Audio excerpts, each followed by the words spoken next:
The person using this setup here is a complete psychopath because they have one monitor on its side, one monitor stand up. They've got a bunch of crumpled papers everywhere that could easily be cleaned up.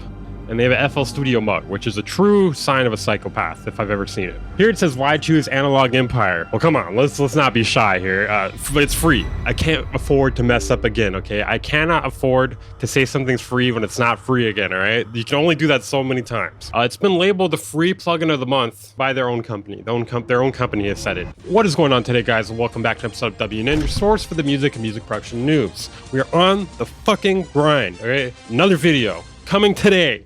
So we're putting a bunch of shit in it. We got more DAW updates. We got free plugins. One of them seems kind of underwhelming. The other one is not really a plugin. It's like a sound pack for a free plugin. That's really good. It actually seems really good. So if you guys are interested in the content, if you're enjoying it here, make sure to hit the like button and subscribe if you want to stay up to date with the news. Also, follow me on Instagram and Twitter. Those will be linked down in the description for, I don't know, like shitty memes or skateboarding content or whatever. The news never stops, man. I post this Logic update, and then immediately as I post it, we get the MPC 3.5 desktop beta, which I've heard is underwhelming. I'm not somebody who really uses it, but I'm here to deliver you the news. So we're going to be talking about that and some other things, I think. I'm just going to go through the patch notes. So this might be a little bit dry. I'll try my best. We like to have fun here. The MPC3 desktop software is now activated by the InMusic Software Center and no longer uses iLok copy protection. Well, I think that's a good change. I mean, I'm not sure if the InMusic one is better or worse. You guys are gonna have to let me know down in the comments. So from what I've heard, they promised to release this by the end of May. And they did keep their promise, but it looks underwhelming. But they are still working on it, supposedly. They claim it is a significant upgrade in the workflow efficiency and feature depth with a streamlined approach to music production through an all-new unified track architecture. By merging tracks and programs into a single one-to-one track model, it simplifies complex workflows and accelerates creative momentum. One of the highlights should say unfinished. Track and programs are now unified, streamlining routing and editing. VST3 plugin support, about time for sure. I don't have much else to say about it. I don't know. Might be the only platform without VST3 at this point. They've improved the drum tracks with 8 velocity layers, slice motion, and other enhancements. Advanced key group synthesis engine. I don't know what that means. More time stretch options. Oh, I guess they did kind of write it. Please note this is an early beta build, aka unfinished. Includes core elements of the MPC3 architecture, but does not represent the final feature set. This is probably one of the classiest ways to say, yeah, this shit ain't finished, but we had a deadline and we have to put it out, otherwise people are gonna be mad at us. They plan to add Q-Link setup, an arranger view, which would be a GUI replacement for the track view, time signature support, and various GUI enhancements. Yes, I know all you MPC users are out there waiting to use that 7/8 time signature in your new hip-hop beat for placements. Honestly, though, there should be more rap beats in alternate time signatures, though. There's too much 4/4, and it's not impossible. It's not easy, but it can be done. I like this part here. We're excited to bring you into the future MPC. We can't wait to hear what you create with MPC3. Yes, I'm sure their CEO can't wait to hear what I create with MPC3. I know they can't wait to hear my new shit song. Okay, if you're gonna use the MPC3, absolutely do not save over your existing MPC2 projects. Absolutely do not. Because if there's one thing I've heard, and I've heard a lot of, this thing is not stable at all. This is like the most precarious update potentially of all time. This makes Ableton betas look amazing. If you want more details on this, check out their video, or Bolo or Ab's video on this. We got a lot of other stuff to talk about today. But other than that, don't really care. I do my job as a news anchor. I'm sure there are many other updates here. I know there are a lot of people complaining about it. I guess let's take a look at those. Somebody sent me a bunch of stuff. All right, well, there's a lot of stuff here. So here we will have a Bad Gear style complaint list.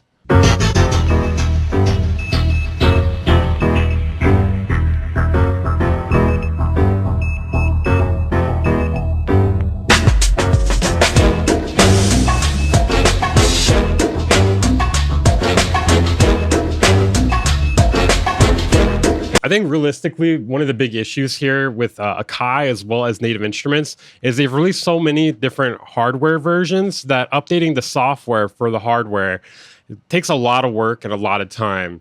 They've done this to themselves, in their hope to make more and more money and release, a little more features with each new version.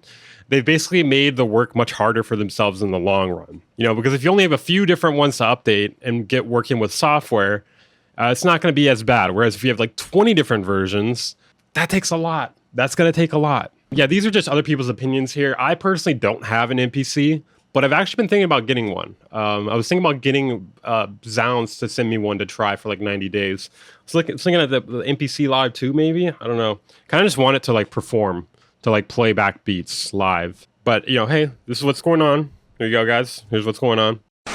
In our next story here, SPLICE has released possibly one of the worst ads I've ever seen in music production. Like, this is up there with Unison Audio stuff. Make sure to follow me on Twitter and Instagram if you haven't. That'll be linked down in the description for great updates like this. You can get them before the videos. You've been warned. If I don't get SPLICE for 99 cents today, I'm basically ghosting my music career. I'll be stuck remixing the same 4 loops forever. Someone else will make my beat and go viral. They're kind of just leaning into the idea that this takes no creativity to use SPLICE. Granted, when I'm saying that, I'm not saying you can't be creative and use SPLICE, but I'm saying on surface level, you don't have to be creative to use SPLICE. You can just drag a loop in, call it your beat, call it a day. They're kind of acknowledging that here. Just saying. This may be one of the first ads I've ever seen where you may actually lose business from the ad. In our next story, we have a few free things. Wow. Melda Productions has released Analog Empire Plucks and Keys. It's free for 2 weeks starting the 26th of May. So you still got almost 2 weeks here. So in order to use this, you need to download M Sound Factory, but I believe you can get that for free as well. So Analog Empire Plucks and Keys offers 30 deeply sampled real synth multi-samples, allowing you to layer 2 sounds and dynamically blend them based on the key played or velocity. So not something completely new here. Definitely a lot of software out here that does this, but it's free. Can't think of too many free ones that do this, right? Right? It excels at creating expressive plucks and keys with rich analog character. Here it says, why choose Analog Empire? Well, come on, let's not be shy here. It's free. That's why we're choosing it right now. I'm gonna be honest, that's why I'm choosing it right now. It's free. But what they've written here is it's all about delivering very high quality expressive sounds that are a joy to play. Comes with 32 rich sounds. So I think you guys get the idea here. 32 sounds they put a lot of effort into. You can mix and match layers. You know, it's got effects, it's got all that stuff. It's MP compatible. I guess real quick though, we should hear it. Let's listen to it.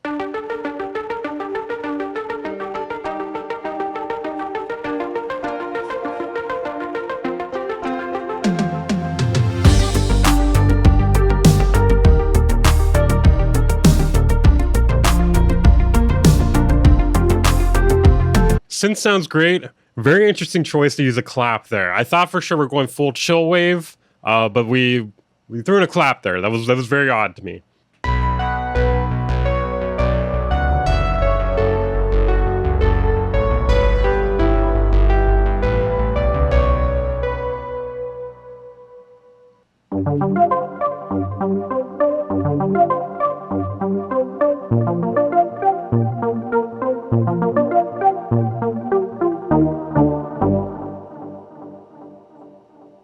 So I'm going to be honest, this sounds amazing. It sounds really good. I'm just going to test to make sure it's actually free, even if you don't have the paid version of the library. I can't afford to mess up again, okay? I cannot afford to say something's free when it's not free again, all right? You can only do that so many times. We like to have fun here. Okay, I got it. So it is free, but you have to use it with M Sound Factory Player, not M Sound Factory LE. Okay, we have one more free plugin here. I'm just going to go through this one really quickly. It's been labeled the free plugin of the month by their own company. Their own company has said it. And I don't know if that's how you say that. Amwida. Normally it's $12, and it's a chorus plugin. I don't know, dude. I don't know. Is it any better than a normal chorus plugin? I don't fucking know. Let's take a look at it. So as you can see, pretty stock looking chorus effect here. Maybe a little bit better looking than your average chorus effect, which I know that matters. Yeah, I'm gonna be honest. This looks no better than any other chorus effect. I don't even think we need to take a listen to it. It's just, you know, it's chorus. Like, it can't be that different. So this may be a bust here. I don't know. If you guys want to try it, it'll be linked down in the description. Maybe it's better though than the normal plugin. In our next story here, FL Studio 25 has released beta version 5. Now, I'm a few weeks late to this one. I kind of didn't know about it till a week ago, and then I've been kind of putting it off. The person using this setup here is a complete psychopath because they have one monitor on its side, one monitor stand up. They've got a bunch of crumpled papers everywhere that could easily be cleaned up. And they have an FL Studio mug, which is a true sign of a psychopath if I've ever seen it. Let's look at what they've added though. Let's look at the new stuff here. And keep in mind, free update. So DAW wars are back on. Let's see what Ableton has to bring to the table. Probably nothing. But it's okay. It's okay. Deleting mixer and playlist tracks can now be undone. That's a good thing to fix. Animation to the news toolbar. Holy shit, that's big. That's huge stuff. There are now dynamic mixer tracks allowing you to add and delete mixer tracks as needed. The maximum number of insert tracks have increased to 500 up from 125. I remember that was in the last update before, or the first one. And yeah, that was kind of the main thing, which I guess is kind of a big deal if you're mixing in FL Studio, which is true psychopathic. So they've added Emphasis, which is a multi-stage single band mastering limiter designed for sound and loudness enhancement while preserving the original dynamics, profile, and spectral balance. So yeah, they actually got like a much better mastering plugin, which I'm not gonna lie, a little bit jealous. And this is for people with the all plugins edition. Multi-stage meaning it should be doing like multiple layers of compression or limiting. There are different modes you can set it to. Versatile, which is a compromise between loudness and transparency. Loud, which is going to be for maximum loudness, and transient emphasizes the transients while maintaining clean, steady state signals. And then steady. Okay, so you can kind of see here, there's a clean limiting stage, and then a shaping limiter, and then a third stage, which is brick wall or true peak limiter. So it's going to depend how much is limiting in each stage, whether that's going to be too much. I'm assuming they have it set up so it's not going to be ridiculous. And it has oversampling. So they've added the FL Studio mobile rack, which allows integration of FL Studio mobile instruments and effects as dedicated plugins within FL Studio. And then with Patcher, they've added a new video effects script plugin. And then they've updated a bunch of interfaces on the plugins here. Not really super important. There are a bunch of other small changes as well. If you want to check it out, I will link it down in the description. So FL Studio 2025 Beta 5. DW Wars are back on. Let's see how Ableton and Reaper respond to this. For Cubase and Studio One. There are a lot of them. There's even Pro Stools. There are no tools. That's my favorite one. No tools. No tools. Thank you guys for tuning in to another episode of WN. Make sure to like and subscribe if you're new here, if you want to stay up to date to the music and music production news, or just hit the like button if you like me. If you like what I'm doing here, if you like the service I'm committing here. I totally get nothing out of it, and I'm not lying at all. But if you want to make sure I get something out of it, consider buying something via the Plugin Boutique or Zound's, links in the description. At no extra cost to you, you put some money into my pocket. Basically, they give me like a cut of it. I think it's like 15% or something. So if you happen to be in the market for like a new plugin or a new piece of gear, consider using those links, and then you will be supporting the channel. Yeah, check out my second channel if you haven't. Twitter, Instagram, it'll all be linked in the description. I'll see you guys next time.